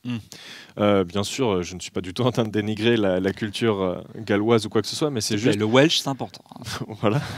Et c'est juste, en fait, l'Écosse et l'Irlande du Nord ont un passé qu'ils ont ressorti, un passé beaucoup plus fort, où c'est vraiment, il faut se rappeler que l'Écosse a été intégrée après de nombreuses guerres au Royaume-Uni par une alliance qui, en fait, a juste, l'Angleterre a bouffé l'Écosse, pour le dire simplement, et l'Irlande, c'était une vraie colonisation pendant plusieurs siècles. C'était Ah oui, vraiment j'en genre, avais pas la c'est- semaine dernière et c'était absolument odieux comme. C'était sale. Hein. Beaucoup de C'était- colonisation par ailleurs, Ouais. mais avec privation des terres, interdiction d'exercer de certaines professions, de parler sa langue en public, de l'écrire. Enfin, bon, et puis la famine du 19e siècle où Et pas le droit de posséder Les- de la terre aussi. Oui, c'est ça. Ah ouais. Ouais. Je crois que je l'avais dit. Mais et puis le Pardon, fait que peut-être il pas continue écouté. l'Angleterre continue à importer la nourriture irlandaise alors que les gens crevaient de faim en Irlande. Et donc il y avait la famine, mais c'était pas que pour des raisons climatiques, bien sûr. C'était en fait parce qu'il y avait aussi la nourriture qui partait. D'accord. Bon, et là tu nous dis qu'il y aura peut-être un vote de défiance en fait contre Theresa May. C'est possible et ça qui part pourrait être majoritaire quand très même. mal. Ça part super mal puisque au sein même de son parti, c'est la grosse galère. Donc elle doit batailler pour que son parti reste uni. Le proposition de deal, le DUP, il déteste. C'est totalement contre. C'est pour ça d'ailleurs que la secrétaire d'État à l'Irlande du Nord s'est juste barrée en fait. D'accord. Aujourd'hui, elle a dit hors de question que je soutienne ça. Du coup, en même temps, le ministre du Brexit s'est barré, la sous-secrétaire d'État à la sortie de l'Union européenne s'est barrée, ce qui sent plutôt le roussi quand les négociations ne sont pas complètement finies, parce que tout le monde sent que cet accord, il va pas passer, il va pas être accepté par le Royaume-Uni, sachant que, pour rappel, à l'été 2017, le Parlement britannique s'est voté le droit, et même en fait, ça doit se faire comme ça. Tout accord trouvé pour le Brexit doit être validé, donc ratifié par le Parlement de Westminster. Ce qui fait que, étant donné la situation actuelle, tout le monde est contre. C'est génial. Et donc oui, s'ils sont contre, il faut renégocier et l'Europe dira ouais, mais enfin. Mais c'était pas gagné que le gouvernement accepte l'accord et finalement il l'a quand même accepté, même s'il y a eu des missions par la suite. Mais déjà le gouvernement l'a accepté, donc peut-être que le Parlement finalement, par un retournement de situation incroyable. Alors, je veux pas être trop pessimiste. T'as jamais fait de politique toi, Sylvain? Mais je pense que J'ai pas dit que je le souhaitais. Hein. on va se retrouver avec un Brexit dur. C'est-à-dire plus d'accord, rien, ils vont partir comme ça. Soit ça va être un accord à l'arrache qui en fait va être défavorable aux Britanniques, parce que l'Union européenne, mine de rien, c'est quand même 27 États, dont 2 des 5 plus grandes puissances économiques du monde. Oui. Ça m'étonnerait qu'avec l'Italie, pardon, du coup ça fait 3 des 6 plus grandes puissances économiques du monde. Du coup ça m'étonnerait que l'Union européenne flanche face aux Britanniques, sachant que à force, après quelques siècles, on sait comment ça se passe les négociations avec les Britanniques. Et mine de rien, là, il est quand même question de défendre les Irlandais, qui, pour rappel, est un des pays les plus europhiles d'Europe. Tu m'étonnes. Ah, Du coup, c'est un peu cette idée de, mine de rien, le Royaume-Uni, ils ont beau être une île extrêmement forte, etc. Même Theresa May l'a rappelé aujourd'hui, le Royaume-Uni va devenir un État insulaire indépendant. Mais insulaire, ce qui signifie qu'il sera seul. voilà. Et les marchés sont plutôt d'accord avec toi, puisque la livre a perdu 2% aujourd'hui face à l'euro. Ah bah ce midi, j'en étais à 1%. Et Là, on en est à 1,99. tu vois, il faut être en temps réel. Ouais. Et on a aussi la fuite de, alors pas forcément trop fanfaronné, hein, c'est de l'économie financière, mais pas mal de sièges qui quittent Londres, enfin la City pour Paris ou les Pays-Bas. Et en même temps, il y a pas mal de sièges qui s'installent à Gibraltar. À Gibraltar, super, ah, génial. Parce que comme ça, si jamais il y a un Brexit, bon, hein, Oui, ça on va, sera ça, sur place. on reste, oui. Alors, il y avait une question alors, juste pour répondre rapidement à Lorraine Trelou, oui, il y avait le mildiou, qui est un parasite de la pomme de terre, donc c'est pas mal de maladie, qui a effectivement généré des vrais problèmes de récolte, et donc les gens mouraient de faim parce que c'est pas de pomme de terre, mais l'Angleterre a continué à importer la nourriture qui venait d'Irlande sans rien changer, quoi. C'est-à-dire qu'en fait, les Irlandais mouraient de faim et voyaient leur production partir pour Londres et nourrir les Anglais, alors qu'elle aurait ça aurait pu rester et nourrir plus de gens. Et il y a eu beaucoup moins de morts, mais il y aurait aussi beaucoup moins d'Irlandais qui seraient partis aux États-Unis, et donc il n'y aurait peut-être pas eu Kennedy. C'est ça. Voilà. Hein. Et il y avait une autre question. L'Auvergnat relou qui demande seul, mais avec des accords commerciaux quand même. C'était ça. Il y avait une question. C'était plus. Est-ce que tu peux remonter un petit peu, Sylvain, s'il te plaît? Il y avait une question que je voulais. Du coup, en attendant qu'il Vas-y, remonte, vas-y. alors l'Auvergnat relou, oui, en effet, il y aura des accords commerciaux, ça, il y a aucun souci. Il va falloir les renégocier, quoi, en fait. Ouais, c'est ça. En fait, le Royaume-Uni, étant donné que tous ces accords commerciaux sont passés à travers l'Union européenne, va devoir renégocier avec absolument tout le monde. Tout simplement. Et déjà, comme on voit que c'est super difficile la négociation avec l'Union européenne, bon, ça va se faire vite parce que, mine de rien, le Royaume-Uni étant une grande puissance économique, tout le monde a envie de commercer avec c'est elle. un grand marché quand même aussi. Voilà, ça reste pas rien, mais c'est juste que c'est relou. Et en ce moment, relou, c'est pas un bon truc pour les Britanniques, sachant qu'ils sont, j'allais dire, à deux doigts d'une crise politique, mais en soi, depuis ce matin, ils sont dedans. Hein, on peut pas se leurrer, quoi. Et à chaque fois, on se dit non, mais c'est tellement la crise, ils vont bien trouver une solution. Et à chaque fois, ils nous surprennent et c'est encore plus la crise. Ah, ça fera des bons films dans 50 ans. Tu peux descendre, Sylvain. J'ai pas retrouvé la question, c'est pas grave, tant pis. Ok. Moi, je prends des notes d'un live à l'autre. Et en plus, oui, d'accord. Bah, désolé, hein, ça va. Faut que j'écoute Pierre, quand je regarde le chat. Pas facile. Hein. On n'a pas des vies faciles. Hein. Pure perle. Donc, day one du Brexit dur, il n'y a plus d'accord techniquement, non? Alors, en effet, oui. C'est un des grands problèmes du Brexit dur, c'est que ça signifie qu'il n'y a pas d'accord. Ça signifie que on brise tous les accords, puisque c'est la sortie de l'Union européenne, mais il n'y en a pas d'autres. Alors que le principe de tout cet accord autour du Brexit, toutes ces négociations, c'est de faire en sorte que, une fois qu'on brise tous les accords existants, en fait, il y en a d'autres qui sont déjà prêts et paf, ils rentrent en application et ça fait comme si de rien n'était sur certains points seulement. Voilà. Du coup, ça va être très difficile. Enfin, ils vont se réveiller avec une bonne gueule de bois. Tu as parlé de Galileo, mais ça concerne aussi la mise la mise sur le commerce de médicaments, l'importation, là aussi, de matériel de santé, l'installation professionnelle des Européens. Quel statut? Ils vont devoir rentrer chez eux. Alors, dans soit les gens doivent rentrer chez eux. Dans l'accord, c'est bon ça. Dans l'accord, ouais. Ça dit que toute personne arrivée avec un permis de résidence éternel, éternel entre guillemets, grâce à sa citoyenneté européenne, aura le droit de résidence éternelle. Enfin, on ne touchera pas au droit de résidence des citoyens européens. Mais on aurait pu relibérer l'Aquitaine et en fait. Mais bon, en Dordogne, ils sont contents parce que bon, quand même, ça fait marcher le commerce. Je ne sais pas, dites-moi si vous êtes dordognais. Bref, si vous aimez bien vos voisins anglais. Voilà. Pardon, c'était une digression. Voilà. Et j'avais prévu une super transition en fait. Si je le retrouve. Mais en fait, non. Du coup, oui, il nous reste du temps pour parler de Chypre. J'espère quand même. Bah ouais, parce que c'est ton dada, hein, Chypre. Ça fait 2 ans que je travaille dessus. Je vais encore travailler dessus pendant peut-être plusieurs années. Donc, ouais, c'est un sujet que connaît bien Pierre, puisque donc, je crois que tu nous diras un peu. Hein. Moi, je veux juste dire, la seule chose que j'ai acheté de Chypre, et je l'ai apprise il n'y a pas très longtemps, c'est que ça a donné son nom au cuivre. Alors c'est pas sûr. C'est une des suppositions. C'est une des suppositions, ouais, parce que d'un côté, Chypre, mais du grec Koupros, et par contre.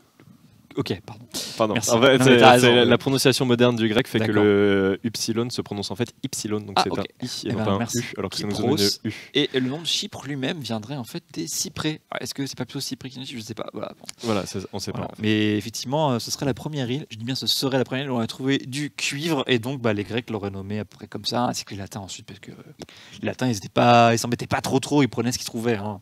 Alors rapidement, tu peux mettre la diapo. Hein, Chypre. Et après, vous aurez un peu d'histoire parce que donc c'est la République de Chypre, capitale c'est Nicosie. Et là, je parle en fait de la partie grecque, hein, par contre. Mais aussi de la partie nord. Nicosie est la seule capitale du monde qui est partagée par 2 États. J'allais dire, mais comme Jérusalem. J'ai hésité à la faire aussi. Je suis ici pour parler d'Europe. Je ne me mêlerai pas de ce genre de questions. Oui, mais alors, sachant qu'Israël participe à l'Eurovision et que son équipe adhère à l'UEFA pour le foot, comment on fait? Pardon, peut-être. Et après, tu veux dire que l'Australie est le 29e État. Ouais, alors l'Australie, par contre, ils vont c'est bon, ils font bien la fédération océanienne, je crois, pour le foot, donc il n'y a pas de problème. Donc ils ont l'euro, oui, figurez-vous, ça va être un des plus petits pays qu'à l'euro depuis 2008, seulement 850 000 habitants. Tu nous diras. Pour le Sud. Pour le Sud, voilà, merci, j'allais te demander. Ils sont rentrés en 2004 lors du grand élargissement, celui qui a vu tous les pays de l'Est arriver. Que Cohn-Bendit avait qualifié de miracle de l'Oder. Et oui, c'est le fleuve qui sépare l'Allemagne de la Pologne. Vas-y, je t'en prie. Si je puis juste te corriger un instant, on ne dit pas pays de l'Est, en fait, c'est extrêmement mal vu. C'est voire même insultant en fait pour les pays de l'Est, apparemment. Du coup, le terme officiel, c'est PECO, pays d'Europe centrale et orientale. Alors on m'a dit que PECO c'était pas bien non plus, quoi. Alors faudra savoir. Hein. Bon, les pays de l'Est par rapport à la France, les pays de l'Est de l'Europe. Hein. Et finalement Europe centrale aussi, parce qu'il y avait la Tchéquie, tout ça. Bon, c'est plutôt le centre, hein, on est d'accord. Ils ont 6 sièges au Parlement, c'est le minimum, il y a un plancher, il ne peut pas avoir moins. Si jamais le Vatican rentrait dans l'Union Européenne, ils auraient aussi 6 sièges. Mais bon, par contre, ce serait un peu abusé quand même. Prenons Monaco ou Andorre, par exemple. Et ils ne sont pas, par contre, dans l'espace Schengen. Le chef de l'État, côté grec, j'imagine, c'est un certain Nikos Anastasiadis, d'un parti dont je ne connais pas le nom, et tu vas pouvoir parler d'ici. Ça se prononce d'ici. D'accord. Je vais utiliser les acronymes parce que en grec, après... Alors, moi, je m'étais dit que je préparais des questions pour toi, mais j'en ai préparé que 2. Mais c'est peut-être que tu as déjà prévu de l'expliquer en fait dans ton texte, en fait. Je vois tes questions et ce sont les questions les plus évidentes. Et évidemment, parce que j'y connais rien sur Chypre. Donc voilà, pays coupé en 2. D'ailleurs, justement, vas-y. Pouf, pouf, pouf. Alors. On y va. Alors attends, juste des petits trucs là. Tu puis-je? Oui, oui, oui, bien sûr. Et ceux qui réfléchissent ont digé l'article 50. Ok, l'article 50, bien sûr. Ok, c'est pas grave. Allez, on y va. Alors, du coup, tu as expliqué que le président actuel de la République de Chypre, donc la partie sud de l'île, c'est Nikos Anastasiadis, ou Anastasiades, du parti DC, qui est le parti conservateur. Donc c'est un peu difficile de dire qu'il est vraiment à droite ou pas, parce qu'en gros, il y a 3 grands partis à Chypre, ce qui fait qu'il y en a un à gauche, un à droite et un au centre. Voilà, donc ça va. Il y a un parti d'extrême droite, mais on va y revenir assez rapidement. Alors, il a été Anastasiadis a été élu très récemment. Enfin récemment, ça fait bientôt 1 an. En fait, il a été élu en janvier-février, puisque c'est une élection à 2 tours, comme en France.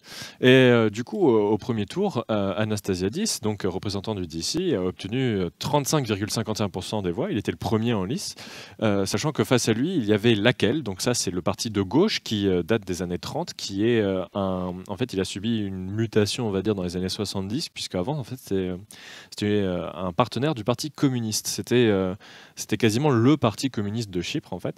C'était l'union des gauches assez extrêmes, puisqu'à l'époque, il n'y avait pas vraiment de politique, puisque c'était une colonie britannique, mais on va y revenir. Oui, ils sont encore là-bas, d'ailleurs. Oui. D'ailleurs, en cas de Brexit... alors- Ils ont trouvé un accord pour le Chypre, apparemment. Ah, ouf, ça va, ils vont pas partir. Ah, c'est bon, on vous laisse, au revoir. Et du coup, face à lui, c'était donc le candidat de la gauche, Laquelle, qui, ayant obtenu 30,24% des voix, a pu être face à lui au second tour, sauf qu'en fait, toute la presse était vraiment à dire, bon bah... En gros, le premier tour, c'est juste à savoir qui va perdre face à Anastasiades. Oui, parce que son score est sans appel, quand même 56% au second tour. Ouais, voilà, c'est clair et net. Hein. Pourtant, c'est c'était vraiment une opposition droite-gauche et il a eu 56% des voix au deuxième tour. Voilà, c'est assez clair et net. C'est net. Ouais. Le troisième parti, du coup, dont on parlait, le parti centriste, c'est le DICO, qui lui a quand même eu un quart des voix au premier tour de l'élection présidentielle. Donc ça reste un parti relativement important, même si au Parlement, il a que 9 sièges, alors que le DC en a 18, donc le double. Et donc pour l'élection présidentielle, en fait, il y a un truc qu'on a remarqué et qui s'est senti, et les Chypriotes n'étaient pas super contents, en fait, c'est que, certains Chypriotes, bien sûr, puisque les autres ont voté pour eux, sinon, voilà, c'est que Elam, donc un parti nationaliste d'extrême droite, anti-turc, pro-réunification avec la Grèce, donc...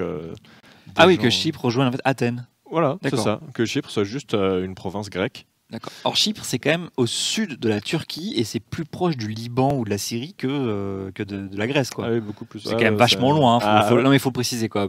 Pour les personnes qui nous regardent, si vous prenez une carte, vous verrez que c'est vachement loin quand même. Et on s'étonne toujours, en fait, parce que c'est sous la Turquie. C'est vraiment. Et vraiment, oui, c'est presque dans l'angle là. Est-ce que ce serait considéré comme un RUP dont on a parlé la semaine dernière?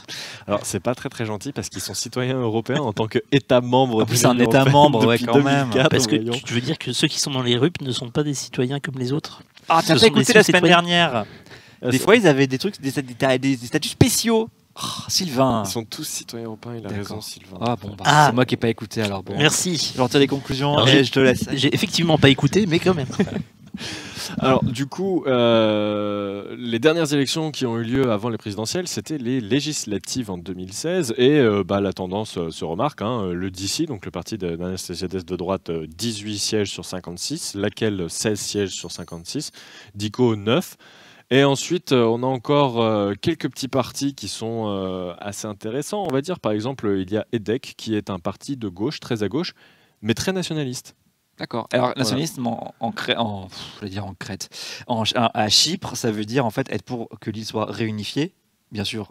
Exactement. En gagnant, hein, et est-ce qu'ils veulent tous après leur attachement à la Grèce ou parfois certains veulent rester indépendants? Alors oui, quand on dit nationaliste, en fait, lorsqu'on parle de Chypre, faut pas du tout y penser comme en France, en fait. Hein, c'est tout con. Nationaliste là-bas pour eux, c'est vraiment attaché à toute une histoire. Ça signifie être pour la réunification avec la Grèce, c'est-à-dire être nationaliste grec en étant chypriote, c'est-à-dire considérer qu'on est d'abord grec avant d'être chypriote et que donc on appartient à la Grèce.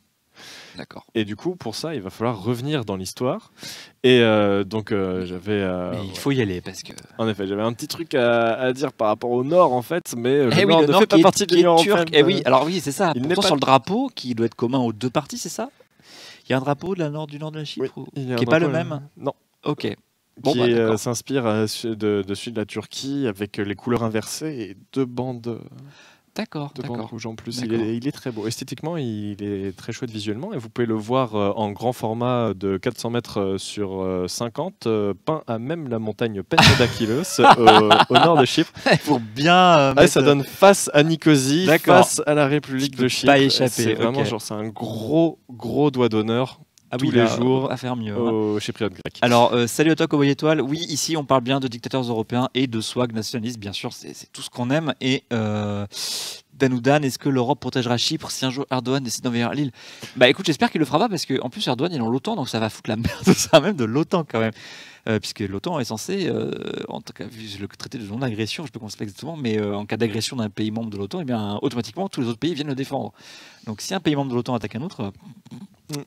Et puis, mine de rien, en fait, Chypre, c'est l'Union Européenne, c'est chez nous, c'est notre territoire à nous. Oui, donc, c'est ça. Je pense pas qu'Erdogan veuille se frotter. Il y a eu plusieurs incidents de frontières entre la Grèce et la Turquie depuis quelques années, et ça n'a jamais allé plus loin que 3 bateaux qui sont face et des yeux courroucés en ambassade, quoi. Enfin, c'était assez. Oui, non, mais je veux dire, ça reste une frontière militarisée avec des soldats de chaque côté en armes qui vous regardent d'un air bizarre quand vous approchez un peu trop près du mur qui sépare les Et une force tampon alors. Pardon ? Et une force tampon. Oui, l'ONU qui patrouille. L'ONU, voilà. Très bien. C'est très chouette. Alors vas-y, tu peux en dire plus sur pourquoi cette île est divisée. On parle toujours de 2 parties. Excellente question. Mais je sais. Alors, retour en arrière dans le passé. Ces bruitages sont incroyables. On s'y croirait. Hein. Je suis bluffé. Alors, du coup, il faut commencer d'abord par se dire que, en fait, Chypre, c'est un assemblage de plein de cultures différentes dans son histoire. C'est une île qui est occupée depuis 6000 ans, si ce n'est beaucoup plus, en fait, depuis l'âge du bronze. Et ça fait que... ça ne nous rajeunit pas, oui, effectivement. Voilà. Et en fait, il y a eu pas mal de mixité et surtout, ça a été hellénisé par Alexandre le Grand, ironique, puisque c'est un Macédonien. Mais ça a été hellénisé, donc c'est pour ça qu'on dit, et non pas grécisé ou quoi que ce soit. Et du coup, ça c'est aussi devenu orthodoxe assez rapidement en se séparant de Rome. Ça a été une province romaine, ça a fait partie de l'Empire byzantin, ça avait appartenu aux Lusignans, donc une famille noble française dont ils sont assez fiers puisqu'ils ont mis en place le système féodal et juridique qui a permis, on va dire, l'émergence d'une société organisée sur du droit, etc. et non plus une dépendance d'un grand empire. Ensuite, ils se sont fait bouffer par Venise dans des aventures assez rocambolesques que je vous recommande, notamment un coup de trahison, coup fourré et femme qui se retrouve embarquée malgré elle dans un mariage qui marche pas et qui se fait gentiment rappeler à l'ordre par un homme qui lui dit non, ta place c'est au foyer chez nous. Bien, à quelle époque ça en... Ah, ok. Faut pas que je me question gourre. plus facile. En 1470. D'accord. Quelque chose comme Ils ça. n'ont jamais été dans l'Empire ottoman alors. Eh bah si, quand même. Donc on continue. Tu Les Vénitiens arrivent 1478, si je ne me trompe pas, mais je me trompe sûrement parce qu'il faut que je révise mes dates. Mais en gros, ce qu'il faut savoir, c'est que en 1570, alors je dois résister puisque Dan nous dit que dans Rome Total War, c'est la bonne île pour aller en Terre Sainte aussi. Et en effet, je vois que tu joues à Rome Total War. Je suis un très grand fan. Et Chypre a en effet été utilisé comme base arrière en fait pour les croisés. C'est pour ça que c'est passé aux mains des Lusignans. Je dis, c'est pas très. Oui, effectivement, c'est normal. Voilà. Alors du coup, en 1570, l'Empire ottoman naissant, puisque l'Empire ottoman date du début du XVIe siècle, en gros dans sa forme, sachant qu'il prend Constantinople en 1453. Oui, c'est à peu près ça. Oui. Donc un siècle, en fait, je me suis totalement gouré, mon Dieu. Donc en 1570, une fois que l'Empire ottoman s'est imposé en Turquie et décide de prendre un peu plus le contrôle de la Méditerranée, décide de prendre l'île de Chypre, dont les défenses ne sont pas encore complètement finies, les défenses construites par les Vénitiens, ce qui fait qu'en un mois, c'était plié. Ok. Voilà. Du coup, ça appartient à l'Empire ottoman qui, voyant que en fait, la population est orthodoxe, malgré toutes les politiques qui ont tenté de mettre en place le catholicisme à Chypre, puisque les Lusignans, en tant que Français, étaient catholiques, les Vénitiens aussi étaient catholiques, mais l'île est toujours restée orthodoxe, puisque c'était un morceau de leur identité grecque, byzantine, extrêmement forte, qui est encore très forte aujourd'hui. Du coup, en 1570, les Ottomans, voyant la situation avec une île pleine d'orthodoxes, décident de mettre en place un petit nombre de fonctionnaires, donc de fonctionnaires turcs, musulmans, qui viennent sur place pour surveiller, prendre le contrôle, etc.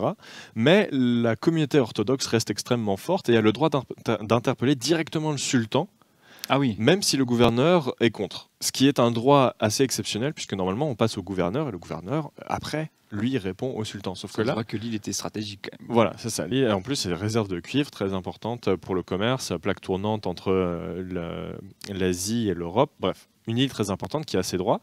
Et du coup, blablabla, on avance, on se retrouve au 19e siècle. Donc là, au 19e siècle, en fait, apparaît la Grèce. La Grèce qui se dit, ouais, mais en fait, nous, on n'est qu'un petit morceau en 1830, on aimerait bien avoir toute la Grèce antique. Et dans cette Grèce antique se trouve Chypre. Et c'est là que naît l'idée d'énosis. Et ça, c'est un terme extrêmement important pour les Chypriotes. Énosis, ça signifie l'union entre Chypre et la Grèce. Et du coup, cette idée d'énosis va revenir très souvent dans l'histoire de Chypre, va être utilisée lors des troubles qui ont eu lieu dans les années 30, mais aussi dans les années 50. Et du coup, en fait, ce qu'il faut savoir, c'est qu'en 1878, Chypre passe aux mains des Britanniques. Et là, ça va tout changer, puisque les Britanniques, lorsqu'ils sont colonisateurs, ce sont des gros bip. Voilà. Oh, attends, oui, pardon.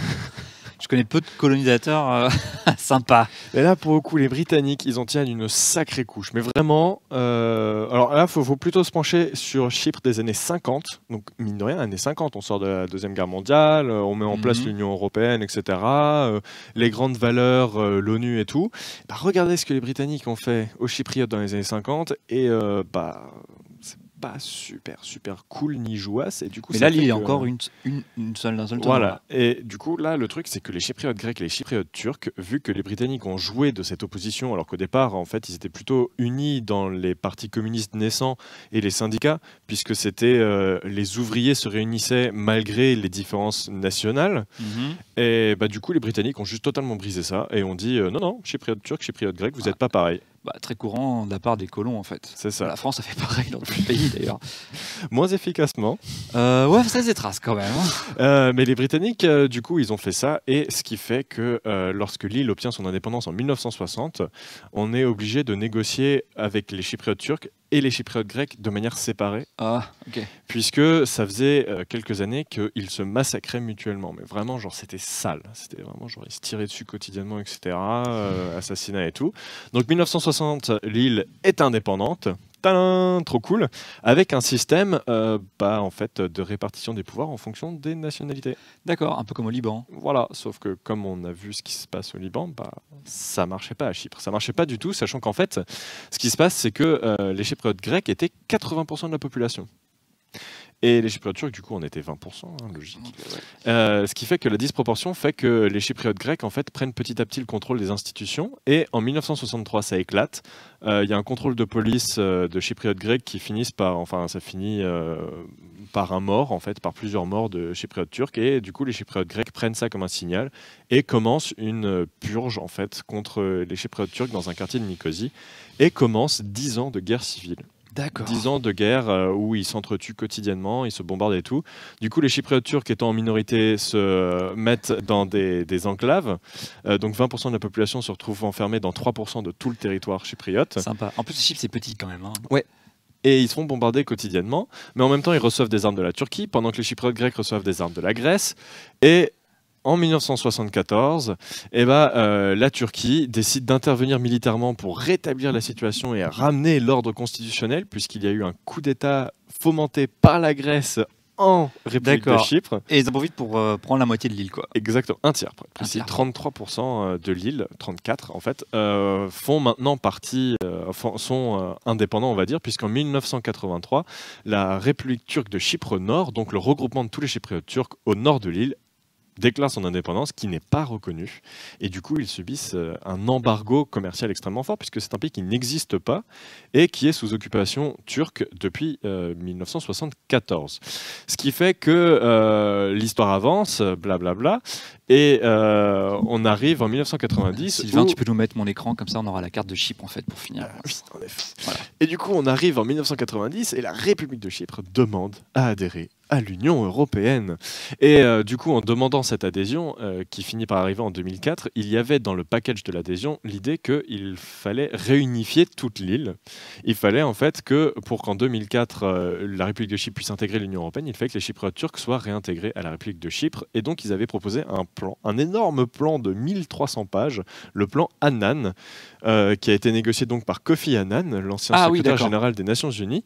Et en fait, il y a eu un référendum un mois avant l'entrée de la République de Chypre dans l'Union européenne. Tout le monde s'attendait à ce que ce soit un oui flagrant et qu'une île unie rentre dans l'Union européenne. Et ben en fait, les Chypriotes grecs ont juste dit non. Et du coup, eux sont rentrés dans l'Union européenne. Et les Chypriotes turcs sont restés dans cette situation d'un État indépendant, mais avec 30 000 soldats turcs sur place pour une population de 300 000 personnes, à peu près. Ok. Voilà, un soldat pour 10 personnes. Bon, ça va être bon pour le proportion. tourisme des cafés, quoi. Voilà. Et la République du Chypre, donc les Chypriotes grecs, qui eux font partie de l'Union européenne, sauf que les Chypriotes turcs sont aussi des citoyens européens, puisque c'est toute l'île qui a adhéré à l'Union européenne. Alors, il y a plein de détails techniques, etc. Et je me rends compte que on n'aura pas le temps. Du coup, peut-être qu'on peut réserver ça pour la prochaine. Ah ouais, un peu plus de plans, de paix, c'est génial. Et après, on pourra s'attaquer à Jérusalem, alors, dans le compliqué là, non? Quand Israël fera partie de l'Union européenne, pourquoi pas, mais... Oui, bah oui. Hein, ou la Palestine. Et on pourrait creuser sur... je crois que le Maroc a fait une demande qui a été refusée.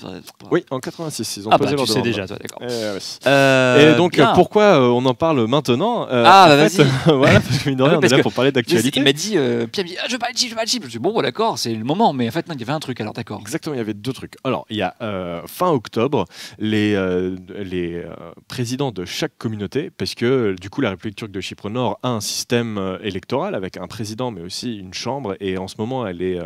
le président Akinci, Mustafa Akinci, est pro-réunification de l'île. C'est vraiment très cool. Et bon, là, je pourrais rentrer dans plein de détails puisque c'était mon sujet de mémoire l'année dernière, avec un revirement sociopolitique, etc. Vous saurez tout. Et du coup, Anastasiades, de son côté, en fait, est allé voir les différentes forces politiques et a dit, bon, écoutez, vous savez quoi, on va reprendre les négociations, puisqu'aux dernières, celles de Crans-Montana en 2017, qui ont échoué, ils avaient résolu, on va dire, 90% des problèmes, et après ils ont posé la question des Turcs sur l'île. C'est toujours un truc qui va poser problème. Voilà, donc la présence de la Turquie sur l'île, ça a capoté.